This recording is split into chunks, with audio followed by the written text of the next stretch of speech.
வணக்கம் சொந்தங்களே, எல்லாரும் எப்படி இருக்கீங்க? நாங்கள் ரொம்பவே மகிழ்ச்சியாக இருக்கோம். நீங்களும் எங்களைப் போலவே மகிழ்ச்சியாக இருக்க எங்களோட மனமார்ந்த நல்வாழ்த்துக்கள். அப்பா வந்து காய்கறி எல்லாம் வாங்கி கொடுத்துட்டு போயிட்டாங்க. இப்போ அதெல்லாத்தான் எடுத்து அடுக்கணும். உருளைக்கிழங்கு, கேரட்டு, முட்டைக்கோசு, பனங்கிழங்கு, அதுக்கப்புறம் வாழைக்காய், அப்புறம் இங்கே குட்டி பாவக்காய் கூட வாங்கிட்டு வந்துருக்குறாங்க. இந்த குட்டி பாவக்காயில் மொச்சக்கொட்டை போட்டு குழம்பு வச்சோன்னு வச்சுக்கோங்களேன், அவ்வளோ ருசியாக இருக்கும். நீங்களாம் என்ன பண்ணுவீங்கன்னு மறக்காமல் கமெண்ட் பண்ணுங்கள். அப்புறம் இவ்வளோ பாத்திரங்கள் குவிஞ்சு கிடக்குது. இதையும் கடகடன்னு இப்போ வந்து சுத்தம் செய்யணும். காக்காவுக்கு தண்ணியும் சோறும் மதியம் வச்சேன். சாப்பிட்டுட்டு எவ்வளோ சந்தோஷமாக போயிருக்காங்க. இந்த இடத்த இப்போ சுத்தம் பண்ணிட்டு தான் மறுபடியும் நாளைக்கு சாப்பாடு வைக்கணும் காக்காவுக்கு. தேய்ச்சி கவுத்த பாத்திரங்களை இப்போ எடுத்து திரும்ப அடுக்கிடணும். அடுக்கிட்டு தான் மறுபடியும் தேய்ச்சி கொண்டு வந்து கவுக்கணும். மதியம் செஞ்ச சமையலில் கொஞ்சம் உருளைக்கிழங்கு பொரியல் மீந்திருக்கு, கீரை மீந்திருக்கு, கொஞ்சம் சோறும் மீந்திருக்கு.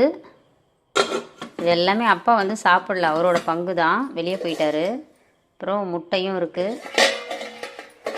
நைட்டுக்கு என்ன பண்ணுறதுன்னு ஒன்றும் புரியலை.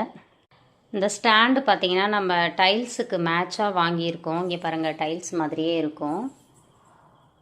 கலர்லாம் பார்த்திங்கன்னா உள்ள, அதனால் டைல்ஸுக்கு மேட்சாக இருக்குன்னு வாங்கியிருக்கோம். நல்லா தான் இருக்குது, வாங்கலாம். கொடுக்குற காசுக்கு இந்த ஸ்டாண்டு கொஞ்சம் ஒர்த்து தான். அம்மாவோட முடியை தாண்டி பூ வந்திருக்கு பாருங்கள். நேற்றுக்கு எங்கள் நாத்தனார் வந்திருந்தாங்க, அவங்க வாங்கிட்டு வந்திருந்தாங்க.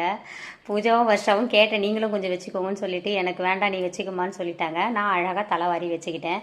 எனக்கு பூ வைக்கிறதுன்னா அவ்வளோ பிடிக்கும். முந்தா நேற்றுக்கு கனகாம்பரம் வச்சுருந்தேன், இப்போ பாருங்கள் மல்லி வச்சுருக்கேன்.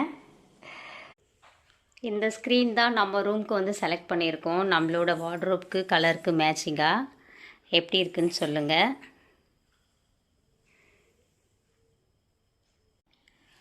காலை மாலை வந்து எல்லாருமே வீட்டில் விளக்கேற்றுவீங்க. அந்த விளக்கோட அடியில் ₹1 காயினாச்சும் வச்சு விளக்கடியில் வச்சுட்டு மேலே விளக்கு வச்சு ஏற்றுங்க. வாரம் தேய்க்கும் போது அந்த காயினையும் எடுத்து தேய்ச்சிட்டு நீங்கள் விளக்கேற்றும் போது சீக்கிரமாக நீங்கள் சொந்த வீட்டில் இருக்கக்கூடிய வாய்ப்புகள் கிடைக்கும். அதுக்கான சூழ்நிலைகள் உருவாகும். அதாவது கையில் ₹10 இருக்காது, நமக்கு சொந்த வீட்டுக்கு ஆசைப்படுவோம். ஆனாலும் அந்த வாய்ப்புகளை உருவாக்கி தரும். சரிங்களா? அதாவது எண்ணம் போல் வாழ்க்கை, நம்ம சொந்த வீட்டில் இருக்கணுன்ற கனவோடு நினச்சிக்கிட்டே இருங்க. கண்டிப்பாக கூடவே சேர்ந்து இந்த விளக்கும் ஏற்றுங்க. அதுக்கான முயற்சியையும் போடுங்க.